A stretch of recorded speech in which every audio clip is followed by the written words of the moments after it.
Welcome to the Bak Up Podcast, a show on how technology is changing the way we live and do business. I'm your host, Ioannis Bak-Pakagiannis. Bak Up is ready to start.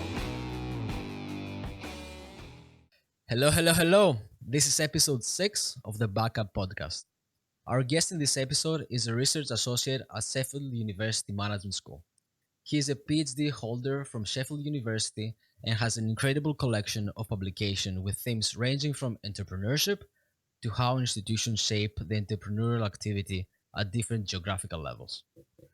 Currently, he is part of the core team of the Next Gen Professional Services Firms project, where the academia and the industry come together to enable innovation in the UK. He is Cristian Gherhes. Cristian, welcome to the show. Thank you for having me, Yannis. Pleasure. Let's start right there with the Next Gen PSF. This initiative is really intriguing to me because I'm seeing so many sectors and smaller firms struggling to take advantage of the technological tools of our age, such as AI.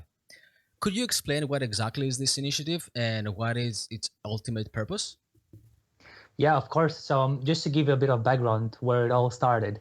So the UK has what is called an industrial strategy, which means it kind of looked and said, right, we need to invest in this kind of industries going forward in order to kind of future-proof Britain, right? And as part of that, they have kind of 5 foundations of productivity. They want to obviously drive productivity because, as economists say, right, it underpins, prosperity, standards of living, and all of that in the long term. So as part of that, they have people, ideas, infrastructure, business environment among those different pillars. But they also have what they call grand challenges, right? And one of those 4 grand challenges is AI, growing the AI and data-driven economy. And the objective of that is to make the UK, to actually put the UK at the forefront of what's going on in terms of AI. And that is because, so they have this initiative because the UK is great at inventing stuff, right? They have invented loads of things throughout history, throughout the past decades, centuries, but it hasn't been so good at commercializing it. Mm-hmm. And so they kind of put this industrial strategy together to kind of give the economy a boost, to bring, as you said, scientists, researchers, the industry together, and to try and benefit from all this growth because, guess what? The rest of the world is, getting ahead and is already implementing these kind of things. So they wanted to kind of formalize this, and kind of a government-led initiative, but that again brings, different stakeholders together. And so if you look at the kind of the grand challenge in terms of AI and the data-driven economy, they started to look at this professional services sector. Again, as a side note, the professional services sector is one of the most important in the UK, in terms of driving economic growth, adding, gross value added and all of that. So it has a kind of a strategic importance. So when they looked at that, they said, right, we know that kind of finance is doing its thing, there are already things happening in finance, but what can we do to drive kind of broader technology adoption, and it's particularly AI adoption in the professional services sector? And so they started. Yeah. No, I was just trying to ask what this professional services sector includes. Right. So it's very wide ranging, right? So things like architecture, legal services, accounting, insurance. So actually, they started with quite a they said we can't start with everything, right? Because there needs to be some coherence in the way that the subsectors kind of operate. And so they chose accounting, legal services, and insurance for kind of the piloting phase of the project in terms of supporting AI adoption in the professional services. And this is where kind of the projects come in. So they allocated an initial £20 million to support pilot projects that look at supporting AI adoption in legal services. And our project, which we abbreviated to Next Gen PSF, it actually stands for Innovating Professional Services Through Collaborative Design, is one of those projects funded under the banner of the Next Generation Services Initiative from the government. And obviously we can go into details in terms of what we aim to do and what's the kind of objectives are. But yeah, if you have any other questions at this point, For sure. And you mentioned the legal and the accountant field. Why did you choose to focus first on that sector, on those sectors? So that's a good question, right? I mean, in terms of kind of when we drafted the proposal, we thought there must be both similarities and certain differences between the the kind of the subsectors that we're looking at, and we went with legal and accounting because kind of because of their importance, right? Actually, and because when you look at them, really, the interesting thing is accounting is a bit ahead of legal services in terms of technology adoption.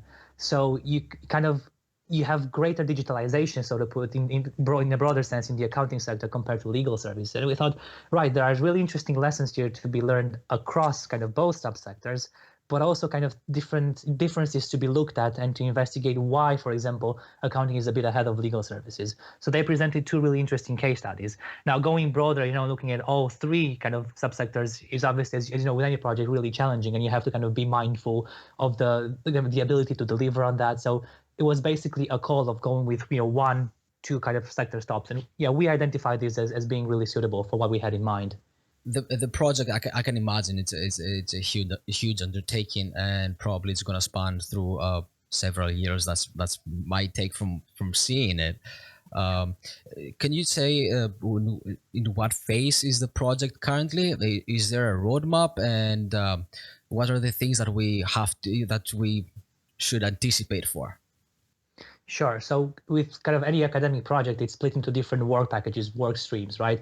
And so this one has four different work packages. And what we started with is looking at the institutional landscape broadly in professional services and specifically legal and accounting to try and map out, look, what are the stakeholders, what are the key institutions that shape the institutional environment in legal and accounting, to provide those kind of more in-depth academic insight into that.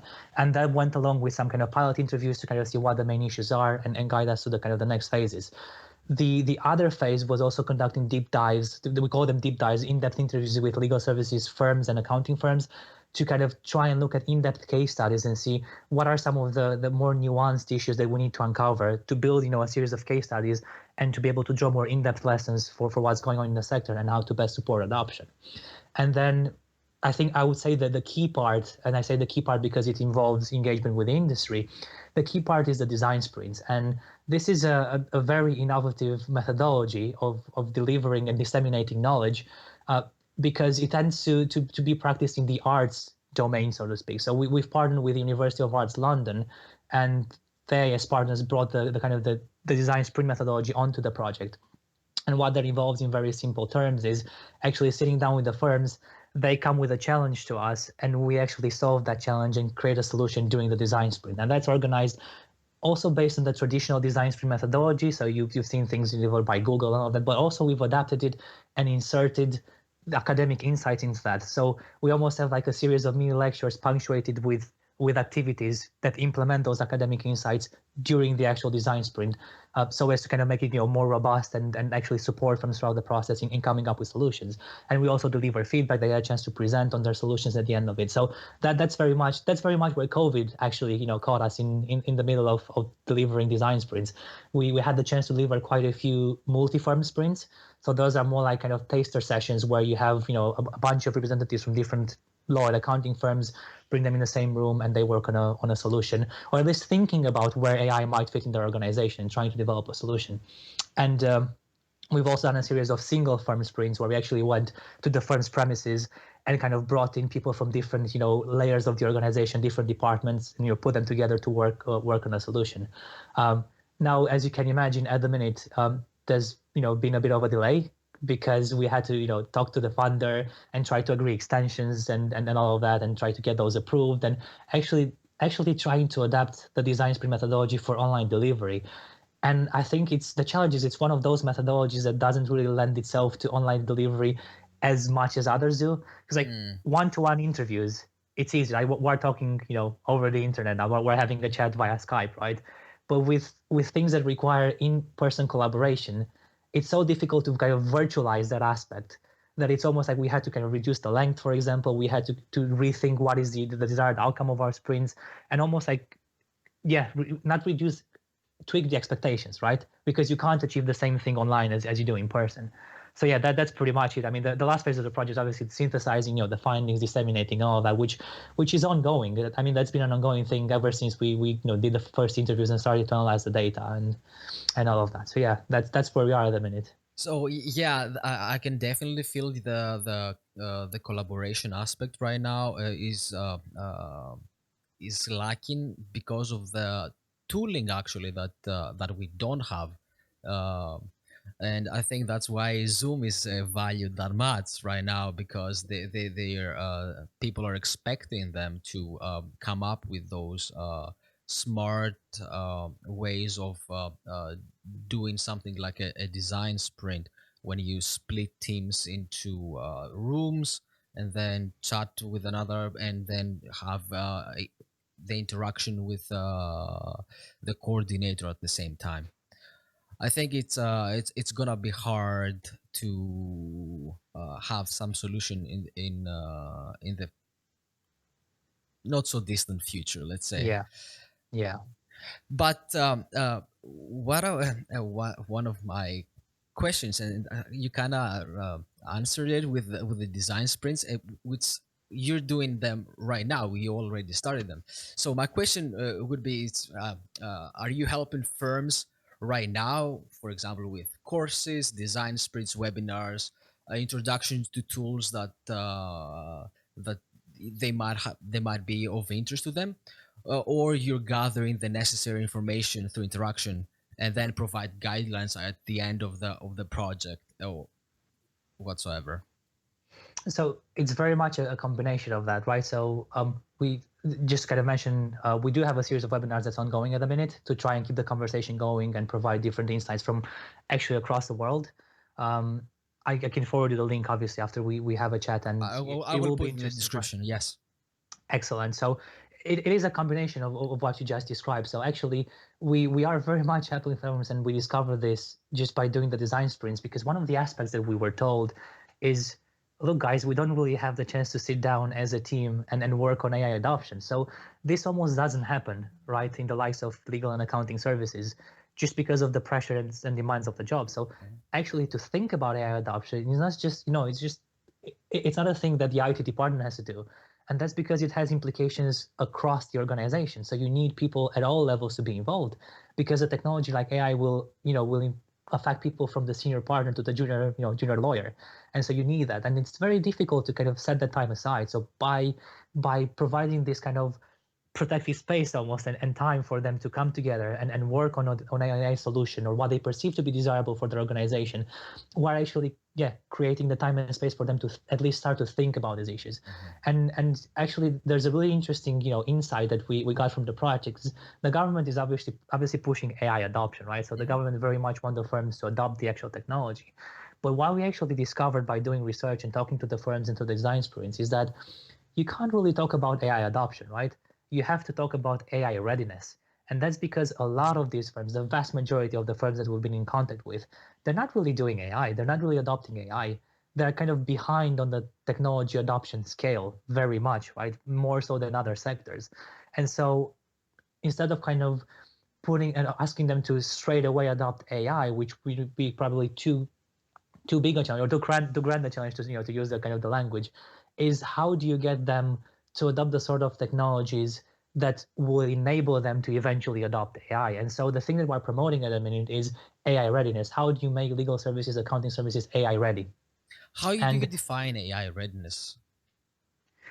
right, that's a very good question, right? So it's let me give you this insight, right? So one of the interviews that I've done, so the person mentioned something really interesting. So they kind of split the levels of technologies into three, right? So at the very basic level, you obviously have the basic technologies of email, telephone, word processors, and kind of the ones that we use in our day-to-day lives, right? In our personal lives and work lives. Then you have a series of enabling technologies, which is kind of the next level. And then at the very top, you have the truly disruptive technologies, right? And what I've observed by, again, talking to firms, looking at implications for business models and all of that, is that a lot of the technologies, again, the vast majority of the technologies you see nowadays in the market, especially those developed by legal tech companies, they fit within the enabling technologies stack, so to speak. So think about your e-discovery, your legal research, document research, contract generation, all of that. They are actually augmenting the job of lawyers, for example, right? They're not doing anything to actually replace them. They're just replacing things that can be automated, tasks that can be automated. And so we can't really talk about the truly disruptive, level of AI. So AI, for example, machine learning algorithms would be the truly disruptive technologies that might replace aspects that, for example, may involve lawyer expertise, right? So things like legal case prediction and the likes that are, require higher level kind of analytics and big data and all of that. So when I say AI readiness, I mean, how do you bring firms to actually adopt these enabling technologies in the first place? because in the design sprints, again, a very interesting insight is we actually emphasize to the firms that this is about AI. You have to think about AI adoption. But what you see at the end of the design sprints are solutions that can actually be implemented with existing tools and technologies, and they don't necessarily require AI. Some of them do.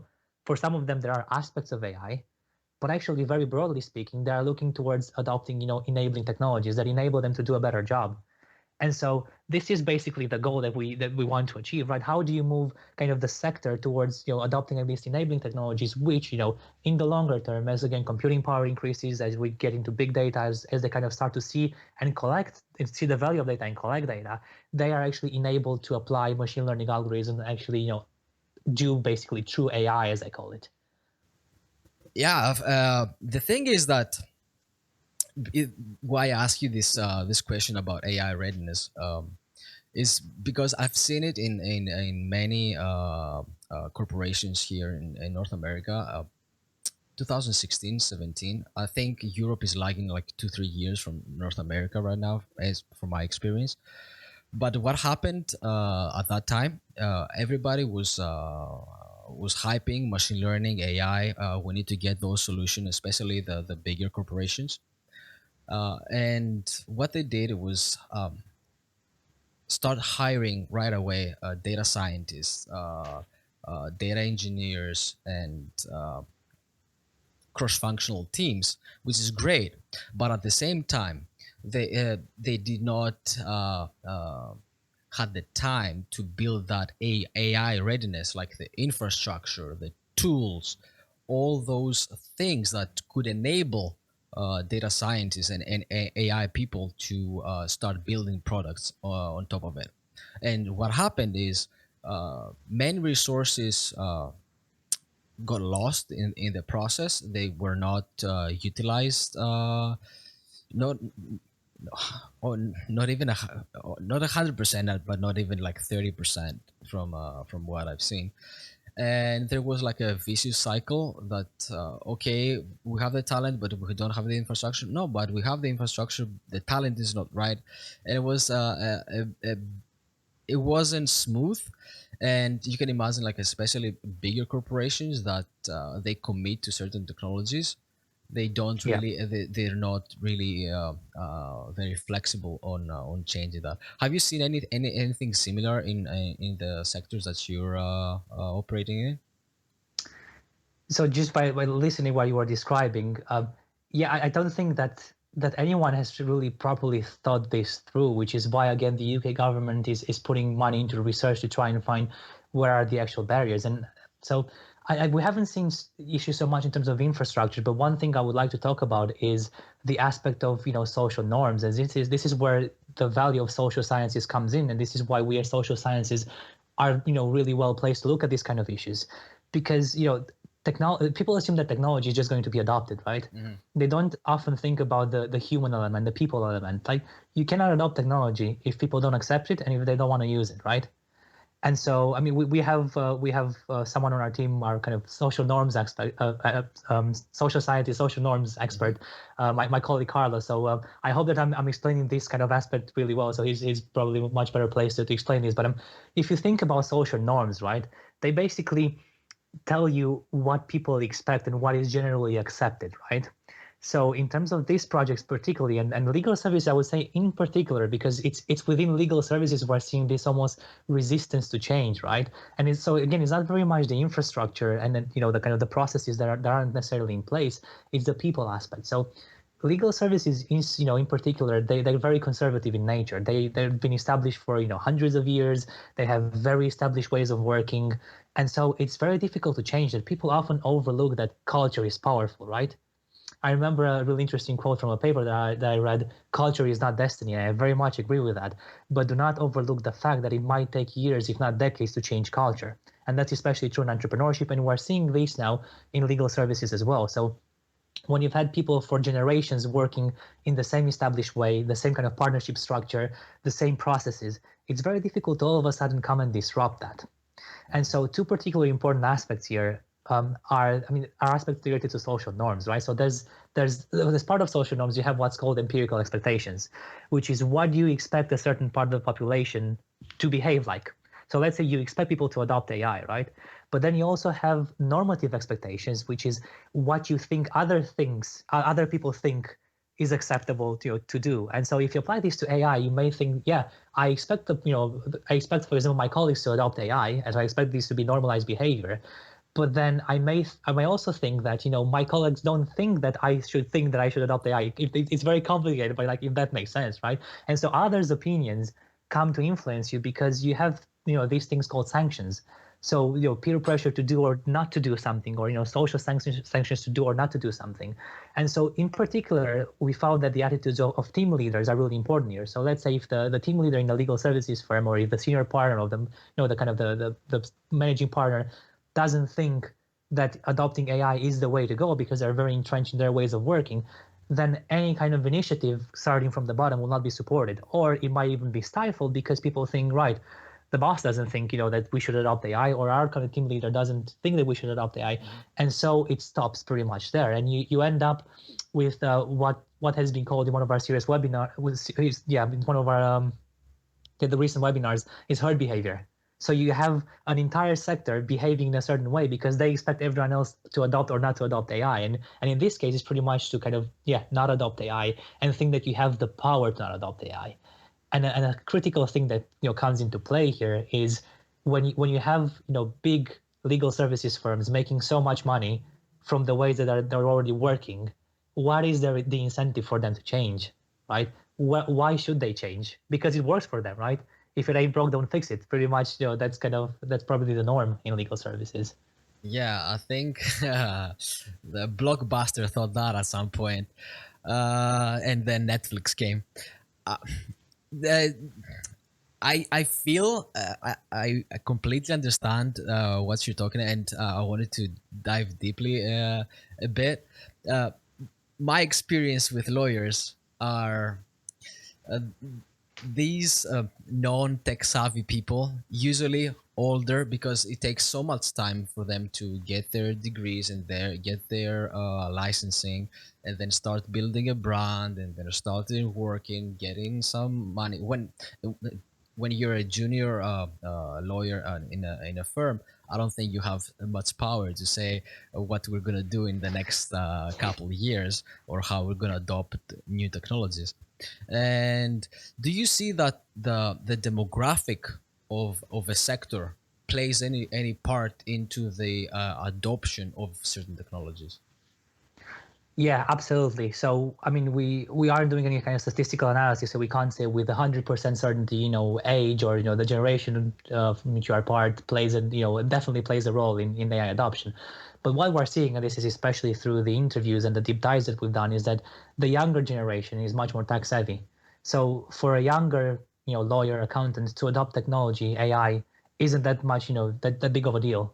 And again, it's really even more important when they're enabled and you have these spaces within the organizations that allows them to do it. I remember in one of the accounting firms, they actually set up a specific role that involved AI for one of their junior associates, and they actually had a specific role for them and created the space for them to develop those skills, to train and to actually use. But that's again goes to the attitude of the leaders. So if they enable that happens. But generally, I would say yes, indeed, the younger generations are much more open and don't necessarily see AI as a barrier, but are very much keen to learn, okay, what are the implications for us, especially because if you think AI in very many instances, and not necessarily AI, even like enabling technologies, as we talked about, they replace repetitive tasks, which means that, for example, paralegals or junior lawyers don't necessarily get the chance to train in the same way they did, right? By reading contracts, going through them physically, and all that. So you have to rethink certain aspects of the job, right?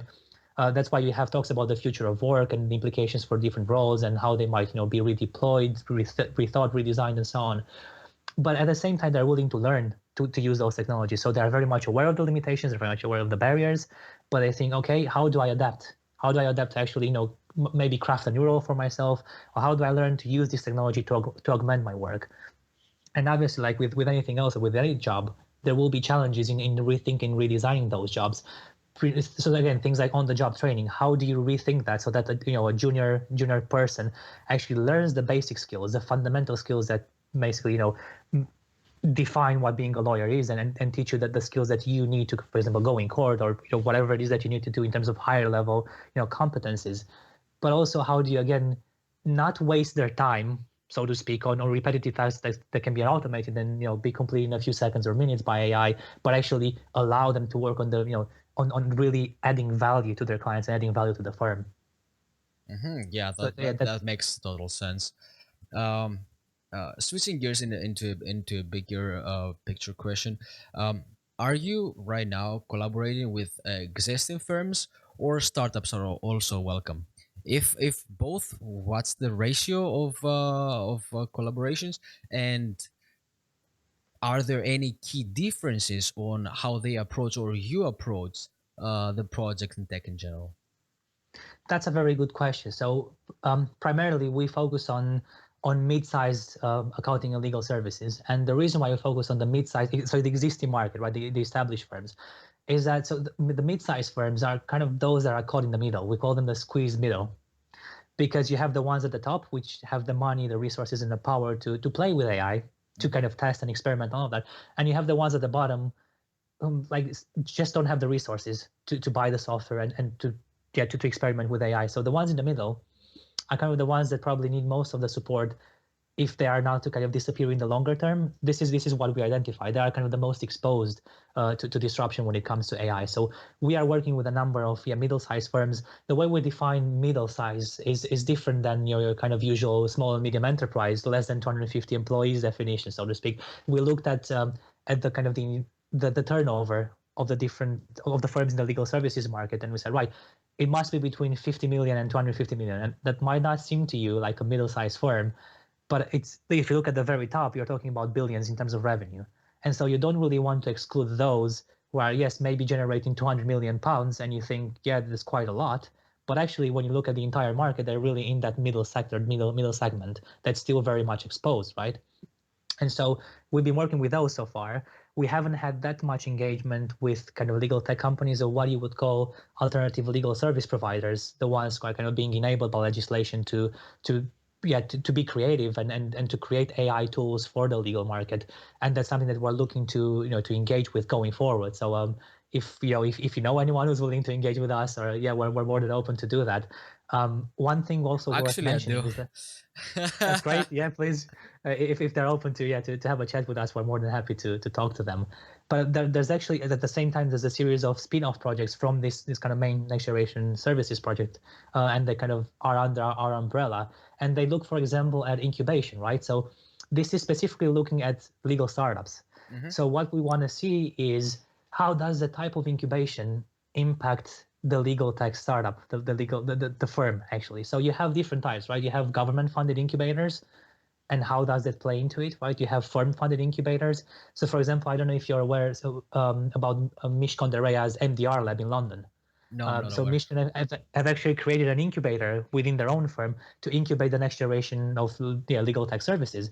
And so the benefit for them is that they get to see the technology firsthand. They know exactly what's going to hit the market in the next few weeks or months, and they actually can also invest in them. So even if they end up not adopting the technology, they benefit financially if that firm goes on and succeeds. But also for the firm, right, you kind of expect a series of benefits, one of them being you're able to use the actual firm's brand to legitimize yourself and say, look, I've been supported by these guys, I'm therefore good. It legitimizes me as a firm to operate in the market, and kind of almost like a badge of approval, right? And so we're looking at how these different dynamics play into supporting legal tech startups, and then what the differences are, and the project is still ongoing. Yeah, and I think that's I think a common thing for big corporations to do. Like for example, in RBC, we have the RBC Ventures, which is the same thing. Having spin-offs within the same company, if the product is good and the stakeholders like it, they put it out as a new startup, and the benefit, as you said, is okay. I have the umbrella of a big corporation, but at the same time, you have the insights. You have clients. You have already something to get going for those. Well, they're not smaller. They're part of a bigger brand, but still small scale startups. Yeah. We've seen.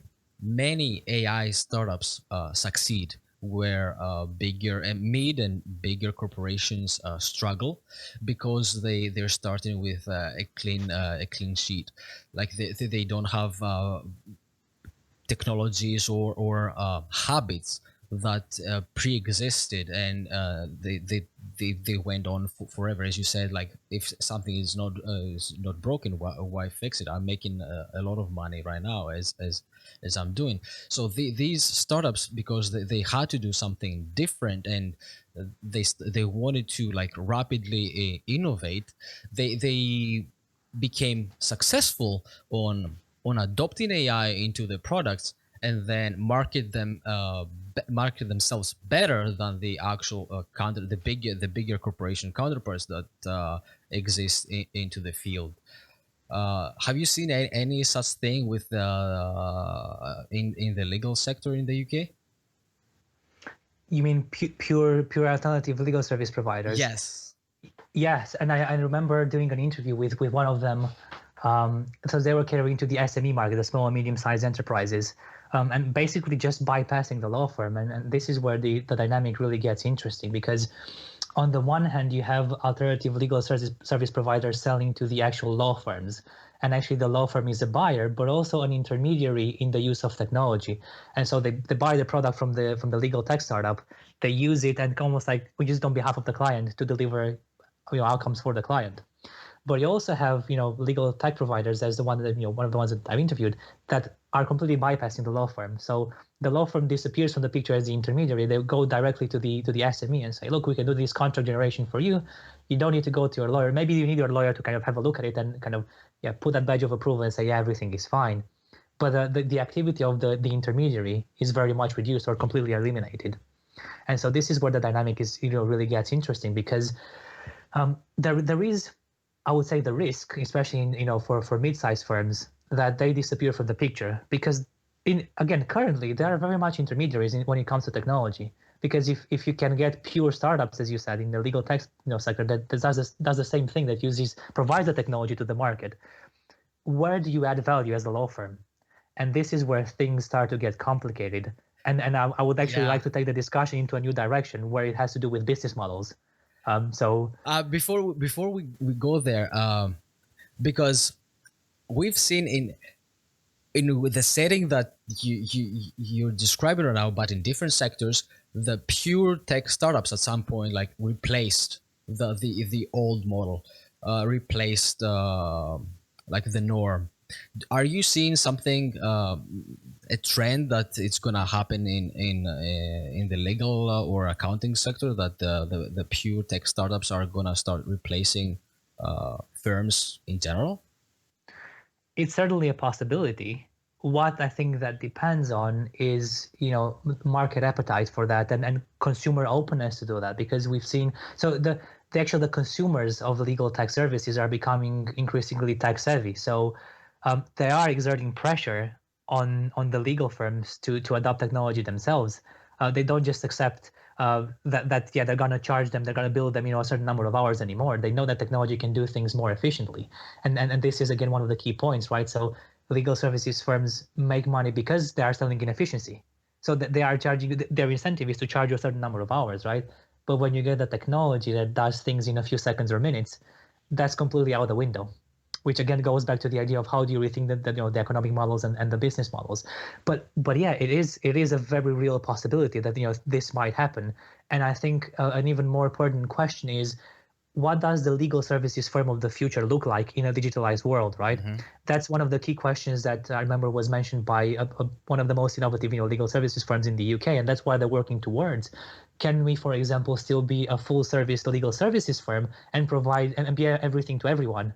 Or do we have to kind of create niches, narrow down, and become specialized? And that's where the competition will be happening in the future, because everyone very much doubts that you're still going to be able to survive as a full service legal services firms, especially when you have digital and technology taking over, and you have a proliferation of so many startups doing so many different niche things. And I think this is kind of the probably one of the benefits with AI. You still have narrow AI, and this is what you see, the narrow AI in the sense that it doesn't do everything, right? It specializes on a very single function or thing that gets automated. And so you're not at the threat of being completely replaced as a law firm, but you can still adopt that technology within that specific department and specialize the people and upskill them and all of that. But when AI advances and all those different narrow pieces of technology come together, are we going to have a general type AI technology?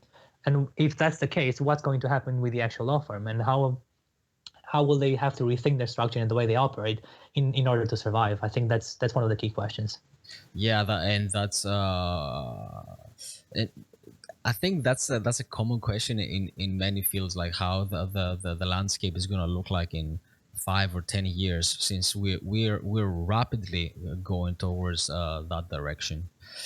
You mentioned the business models, and you wanted to elaborate a bit more on. So give us the lay of the land on the business models right now, and why do you think that they do not fit this AI revolution, or this tech revolution, or the future of the legal field? Right. So let me try and unpack that a bit, because I think it's important to explain what we mean by business models and why business model innovation is important and all of that. And that's actually, the main expertise that I bring to the project as well, along with a PI, with Tim, the principal investigator. So if you think about the business model generally, it's the architecture of how you operate. It tells the story of your business, right? The blueprint, if you want, how you do business, and it has three key components around which everything is structured. So you have the way that you create value. So what is it actually that you create within your firm that you offer to the market? How do you deliver that value to your customers or clients?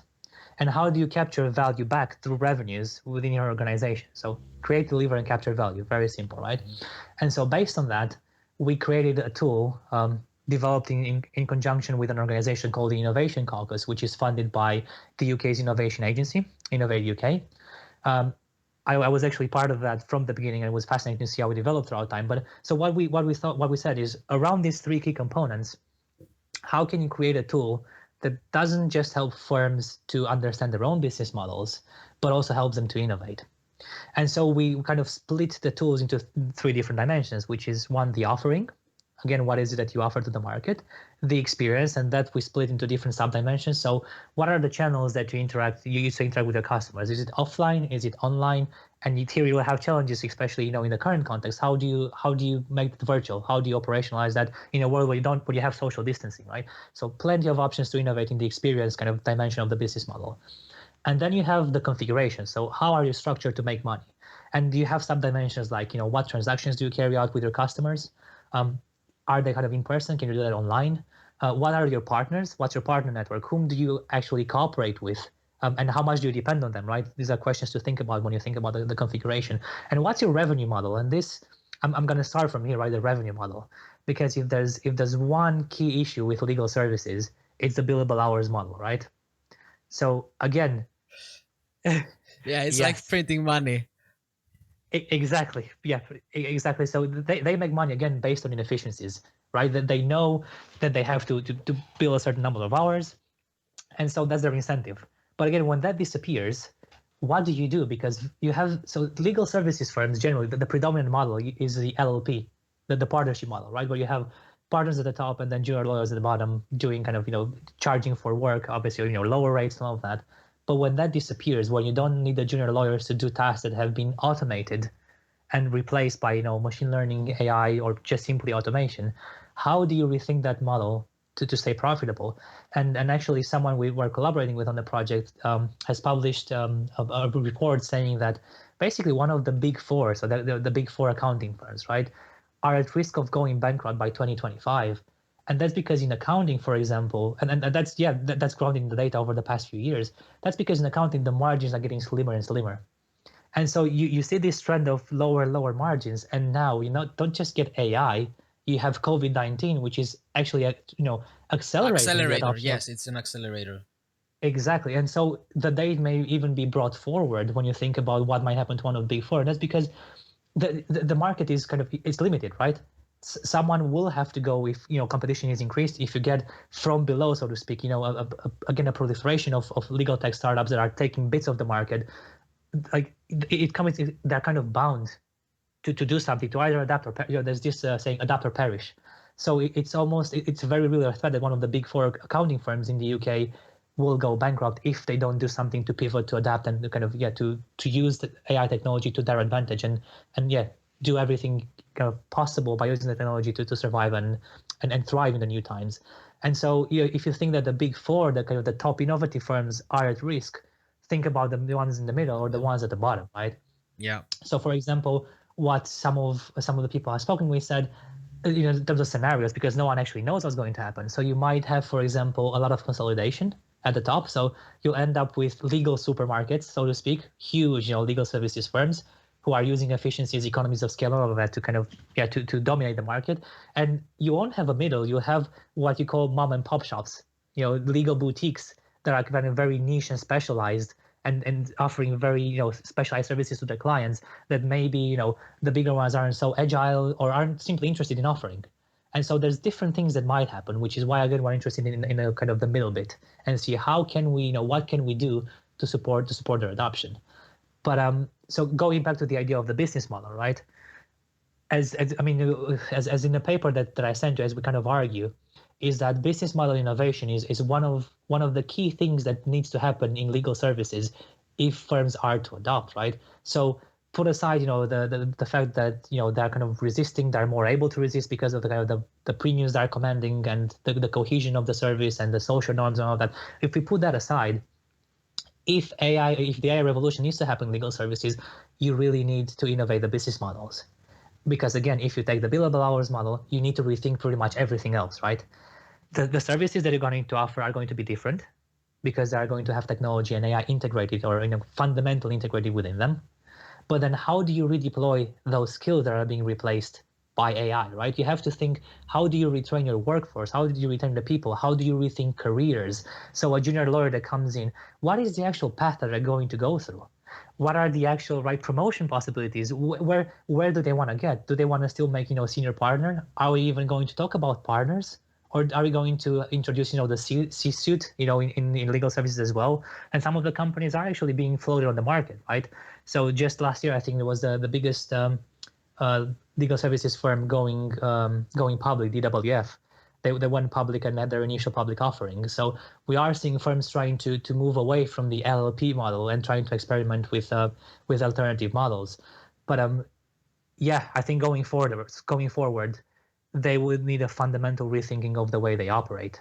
And I remember someone mentioning, instead of the pyramid, you're almost gonna have columns where you have different kind of areas of specialization where people will kind of also work across the organization, but also within their own areas and kind of progress within their own areas and have different career paths and all of that. So again, only time will tell how things are going to unfold. But the key thing is, yes, that they need to do that. And that's why we kind of developed this tool. So the initial tool that we developed with the Innovation Caucus has been adapted specifically for the legal services to contain questions about AI. So it's almost like it basically consists of a series of cards, right, with questions on them. And on the one hand, you have cards that challenge your understanding of your current business model, because if you can't understand that, then how can you get to innovate? You need to first have a grasp of that, right? And then it's a series of almost like questions that stimulate blue sky thinking. So just to give an example, how can you grow your customer base using AI technology? It seems a very simplistic question, but really, if you think about it, how do you do it? What are the options? Like, think about it. Like, what is the craziest thing that you can do to do that? How where does AI come into play? And so it's meant to basically be useful in almost like brainstorming sessions, workshops within the company, strategic meetings, however you want to use it. And we're developing this tool, and we are actually planning to pack it up into a book that's going to have the complete tool and everything put together, so that, because we're thinking we can only deliver a limited number of workshops and design sprints. So in terms of impact, we want to increase that, and the best way to do that is actually create a tool, create a training material for someone within the firm to actually use that and implement and deliver it with hopefully thousands of firms across the world. That would be our ideal impact. This is where you kind of achieve impact on scale, and not just being dependent on you as a facilitator to deliver the design sprints. So yeah, I'll stop here because there's so much to talk about, business No, models and innovation. that's been great, and I think we should drill down a bit more on this and the legal sector. And I want to mention that yes, you sent me a paper, and I want to discuss a bit more about that. The title is "Artificial Intelligence in the Legal Sector: pressures and challenges of transformation. And it is open access. I think it's really important to mention that, so anyone can access it. It ties to what you're saying, that you want to diffuse that to as many corporations and people as possible. Is I assume it is part of the next gen PSF initiative, right? Yeah. So are you planning? Can you tell us a bit about the paper, and if it's part one of many other papers that are gonna continue to come out, and bundle them together into that book that you were saying? Yeah, sure. So just to address your last point, it is actually the first one in a series of papers that we got planned as part of our, synthesis and dissemination of the results. And actually, we have a couple of papers in the pipeline in review at the minute. So yes, please keep an eye on on the project website, because we'll disseminate as soon as they get published. So the paper essentially talks about. It basically gives a review of what's going on in the legal services at the minute, and what are the barriers and challenges and pressures of transformation. So it actually tells a pretty coherent story of what's going on in terms of, right, on the one hand, you've got market pressures. On the other hand, you've got resistance to change. Where does it all end up, right? Because you have also the pressure of technology creeping in, and the pressure from alternative legal service providers. So where do legal services firms stand at the minute? And I think it's really important to mention that the interviewees, the people that would interview as part of this paper, are really people from top legal services firms. So you're not just talking about someone who doesn't have resources, or that cannot think about AI. This is pretty much the state in legal services in the UK. I mean, or it was at the time of the interviews in, I think it was 2018, 2019, if I remember correctly. So everyone pretty much acknowledges that there is pressure, market pressure from two sides. So pressure from the new firms, for the pure legal startups, as we talked about them, to innovate, because the thing about them is that they're agile. They don't have to adhere to the established business models that we see in legal services nowadays, and they've been again present for decades and centuries. So they can create something that fits the market, that responds to the market. And just as a small parenthesis here, this is the whole point of business model innovation, right? Because you have different perspectives. You have the perspective where the firm looks kind of inside. It's the inside out perspective. What do I have internally that I can offer as a firm and offer to the market, in the hope that the market will like it? But if you flip that, you have the more dynamic perspective of outside in, where you bring those insights from the market, the customer trends, the shifting needs, and everything else is going on in the market, into the firm, and think, how can I readapt to offer what the market wants? And this is what business model innovation is all about. So we see these firms adding pressure, and there is the recognition very widely that they need to do something, and they need to embrace innovation. But obviously, again, it's tricky because of all of those issues that we talked about. And then you also have clients, which again are becoming increasingly tech savvy and saying, hang on a second, I now know that you can do this, in a few seconds or 1 minute. Why are you still charging me, 5 hours or 10 hours for this? It doesn't make sense. But a particular issue with that is they don't necessarily appreciate the amount of money that goes into developing a technology. So you have loads of firms that spend a lot of time and money developing the technology in-house, but the client doesn't see that. They don't see the overheads. And so they're like, hang on a second, why are you charging me this amount? Like, you're doing it in seconds. It's nothing for you, right? So again, there are loads of tensions that need to be reconciled before actually moving forward, and customers understanding what's going on in terms of technology development. But then on the other hand, so these are the pressures of transformation, right? On the other hand, you have a series that we touched upon in our conversation, a series of barriers, from innate conservatism to skill gaps and fears of data and GDPR and all of that. So again, we know that the legal services sector in particular is very it is risk averse on the one hand, and kind of has an innate conservatism. So they don't like change, right? They're autonomous people. Lawyers are autonomous people. They want to do their own thing. Don't want to be challenged. Don't like to be challenged. And so this is the challenge with technology. They don't particularly like it. They don't like to be told what to do, right?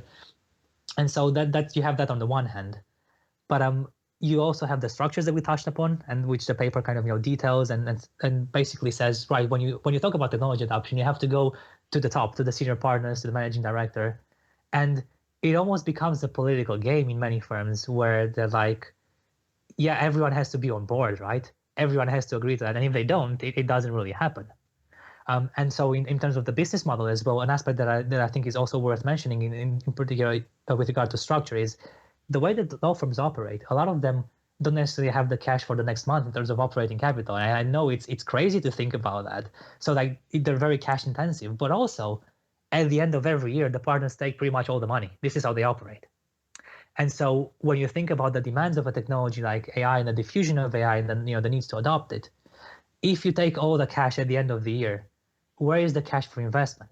Yeah. Now, there is, in very many cases, there isn't any left, and we know from kind of broader economic statistics that R&D is much less intensive in services compared to manufacturing. So that is a trend across the board, and especially so when it comes to AI. And where is the incentive actually? Because you think about the partners that are about to retire. Why would I forfeit profit now, knowing that I will retire and I will see no money in the future? Why would I spend money now on AI adoption when I know there will be no benefit for me in the future? So time horizons is a key issue here as well.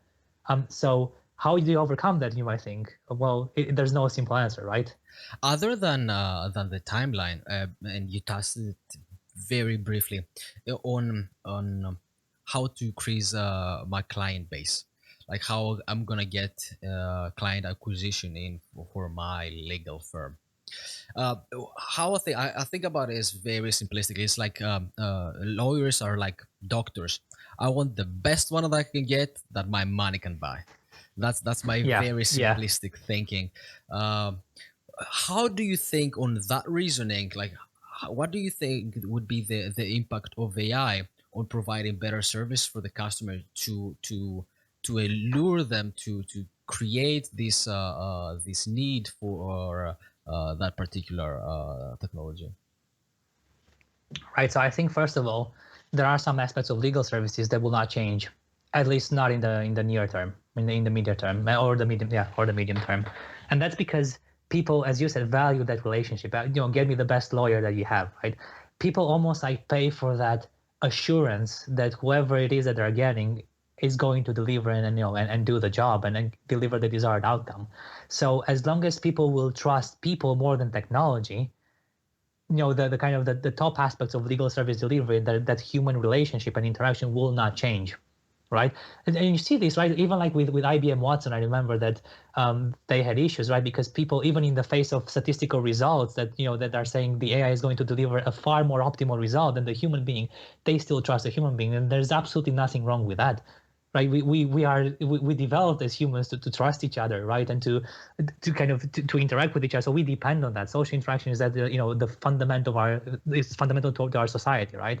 And so I Yeah, think that, yeah. yeah. So to just interject a bit because I'm reading, and right now I'm very in on ethical AI and what's in front of us. One of the key aspects, like some philosophers of AI say, that explanations. It's when we have to be able for the AI to give explanations, and the key, one of the three key things for an explanation to be effective: it has to be social. It's the same as we're talking right now, or we're arguing about which point is the better one. So actually the AI has to convince the audience that it is correct and it's making sense.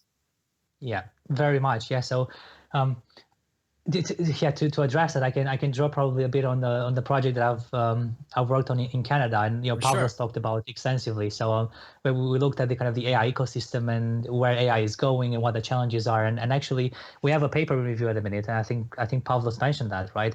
That, by the way, received very positive comments and is about to be published hopefully this year. We have to do some minor revisions, That's great. and so we are on track with that. And obviously, you will receive a copy as soon as that gets published, because I think it's very much of really wide interest, because we are actually tracing how AI happened in Canada. Why didn't deep learning advances happen anywhere else? Why was it Montreal in particular, and Toronto, obviously, with Jeffrey Hinton and Yoshua Benjo and Neil LeCun.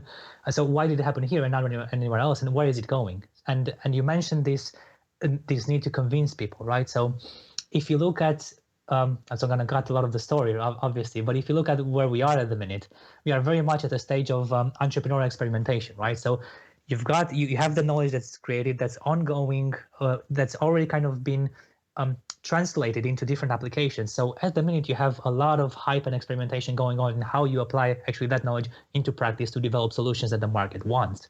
and you can't really see the winners at the minute, because again, that stage of experimentation is still ongoing. We don't necessarily know whom of the current startups are going to make it big. If you're going to have, maybe perhaps, so things like Element AI, right? So Element AI is pretty much kind of very established, and I don't know if it still is, but it is definitely was the fastest growing AI startup in the world, right? So that's kind of the flagship company. I know, flagship company for Canada and for Montreal in particular.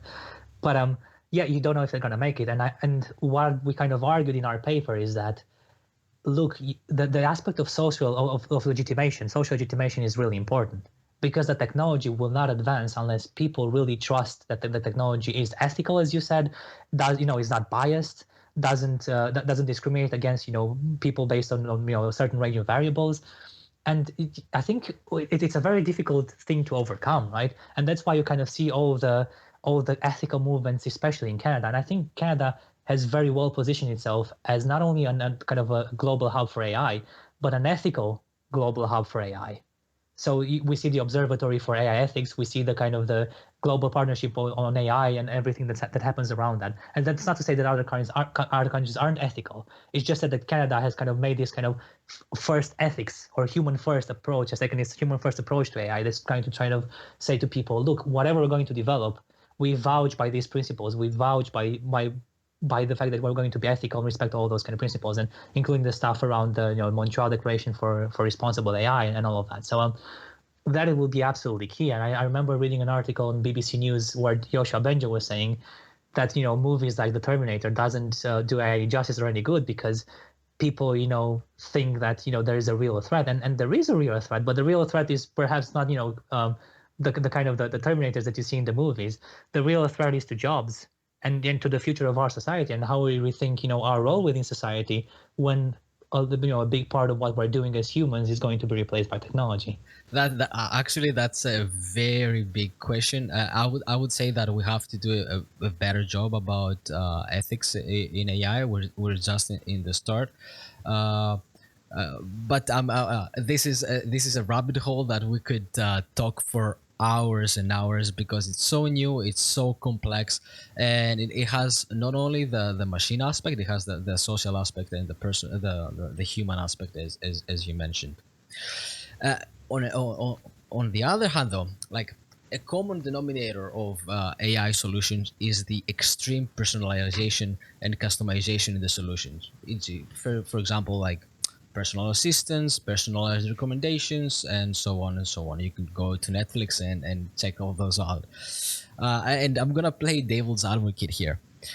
Generally, this is a very client-centric approach, right?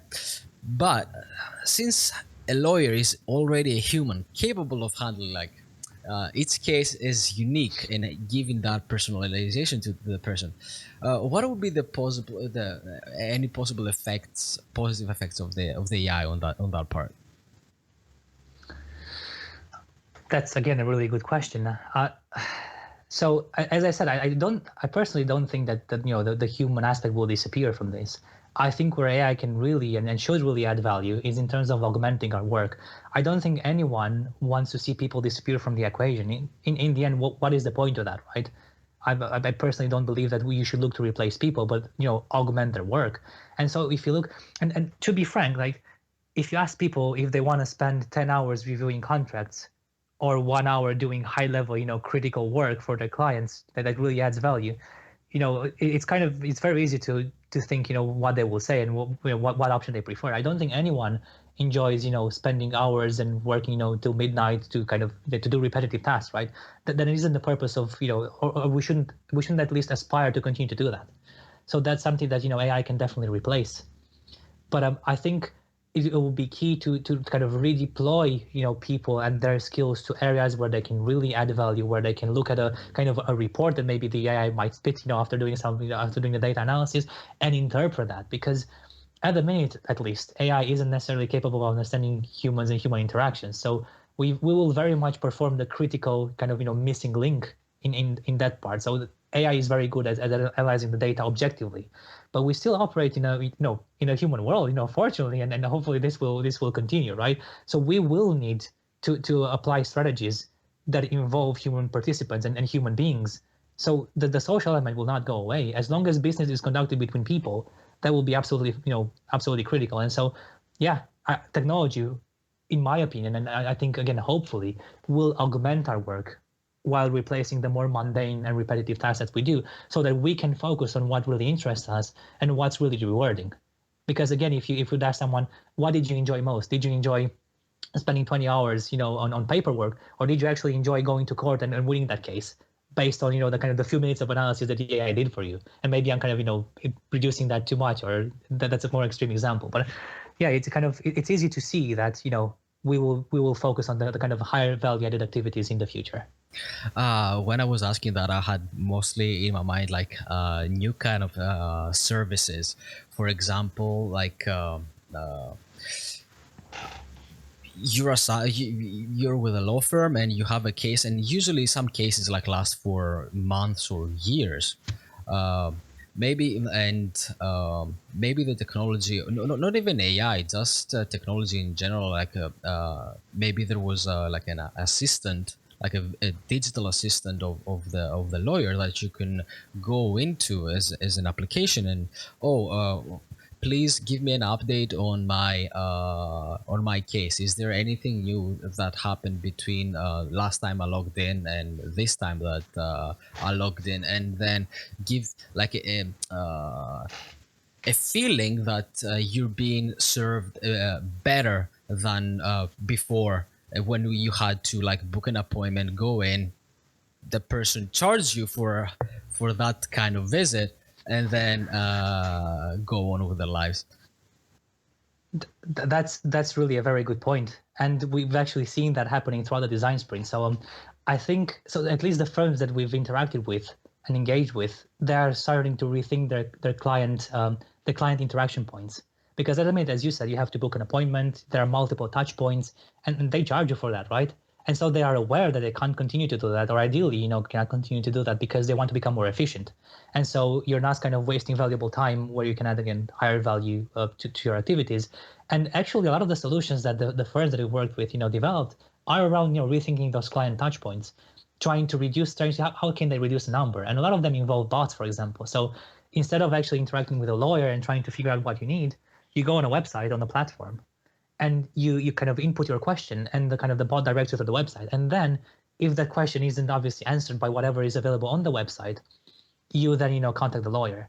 Or in some other instances you have I can't remember what they call it, the technical term, but rooms in which you can go and track the progress of a project. So instead of kind of having multiple touch points and multiple meetings with your lawyer, you can actually see live in real time how your project is progressing, and actually access the documents and provide feedback. So I think there is a lot of value in reducing that time, simply because it creates efficiencies. It gets things done faster and with a better outcome for, well, at least in the meantime. I'm not talking about the ultimate outcome, a better outcome for the client, right? They're probably paying less for their services.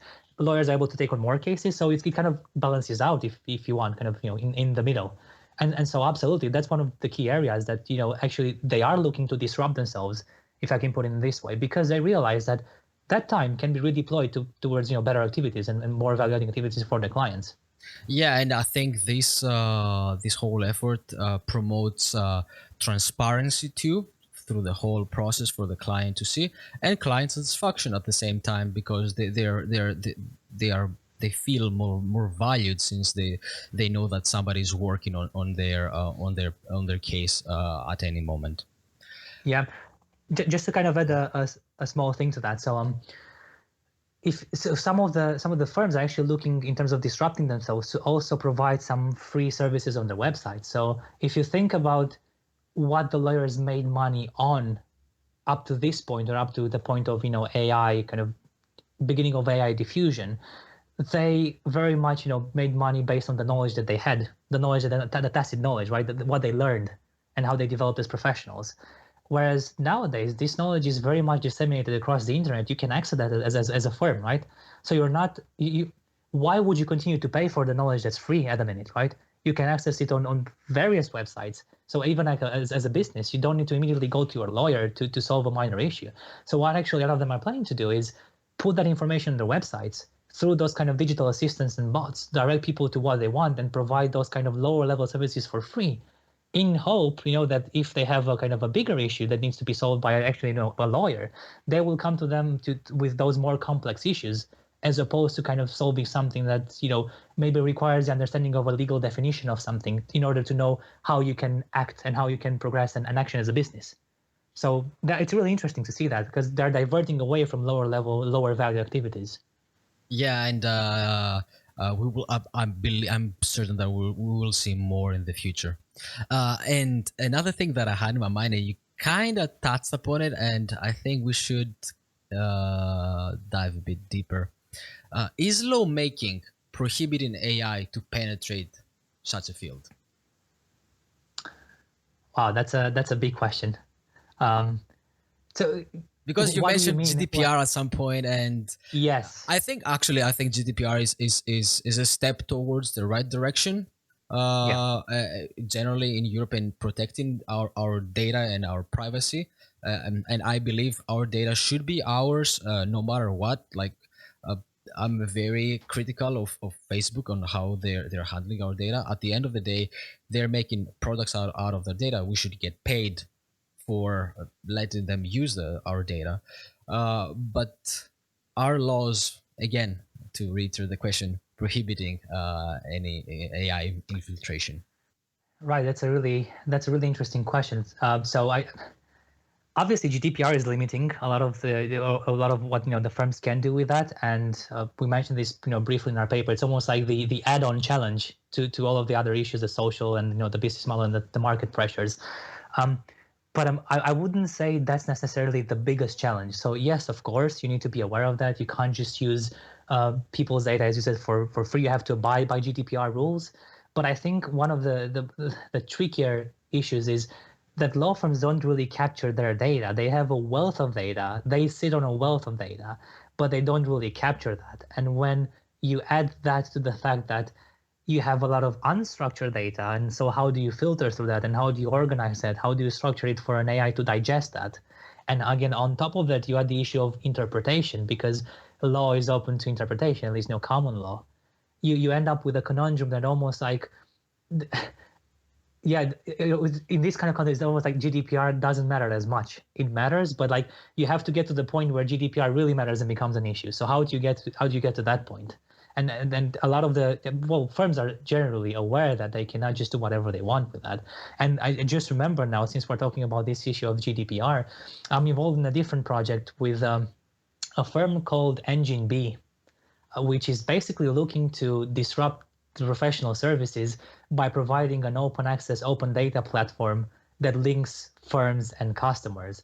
So they want to be kind of the next big thing, yeah, in terms of opening data and creating transparency and all of that. So very briefly, how that would work, because I think it's very relevant to our discussion, is you would have the client giving consent for their data to be accessed by, let's say, the auditor.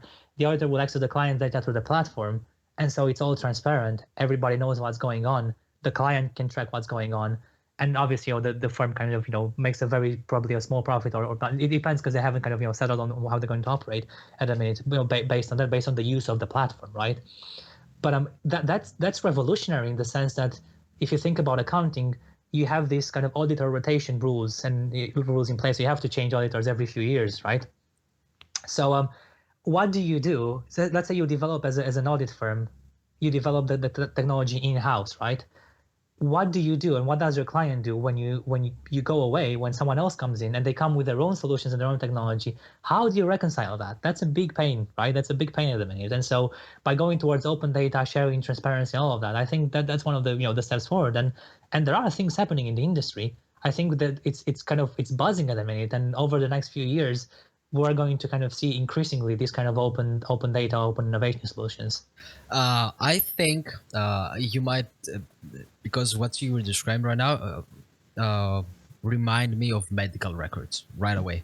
And right now, especially in the US, there is an effort of making the an API, an standard API. I think is called FHIR, FHIR, and they're trying to standardize the way of capturing these medical data, so So different applications and different manufacturers and different hospitals that could talk and share data seamlessly without the trouble of taking them in some format and then having to post process it. And this whole effort takes time, effort, and it's not very pleasurable to anybody. So Yeah, I think we unpacked a ton of things in the past hour or so. has it been an hour already? Yes, I think it has Oh been. wow. From GDPR to law and accounting. Yeah, can you give us a 10-word summary of what we should definitely keep from our conversation today? That's a tricky challenge, right? I'll try and sum that up as briefly as I can, right? Mhm. So technology is happening, AI is happening. Whether it's going to be diffused, it's kind of really up to us. How much we resist it, how much we adopt to it, and how much we innovate to actually integrate it. It's basically ultimately down to us. At least again in the professional services and legal services in particular. Thank you, Christian, for helping me back up our minds. Thank you very much, Yanis. It's been a pleasure. Thank you for having me. You can follow Christian on the links in the description below. Reach out to him if you're interested in the next gen PSF project or any of the many things that we discussed today. And I think on top of that, Christian, you have a very interesting webinar coming up in the next couple of days.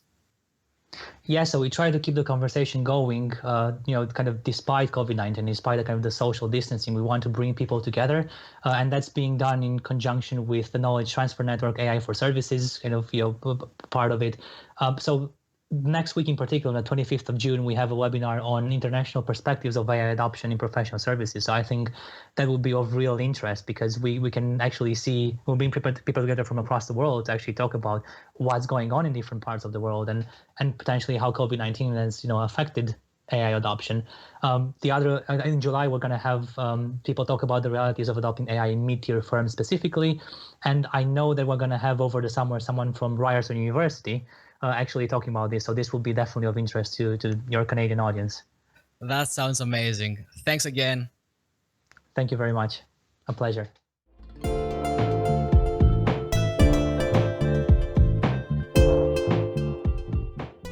This is it. Your mind is now backed up. To learn more about the topics discussed or the guests, follow the links in the description. Now you have the chance to subscribe, rate, like, dislike, and review the show. Also, looking forward to hearing your thoughts in the comments. Awesome. Thank you so much for joining me, and see you next time.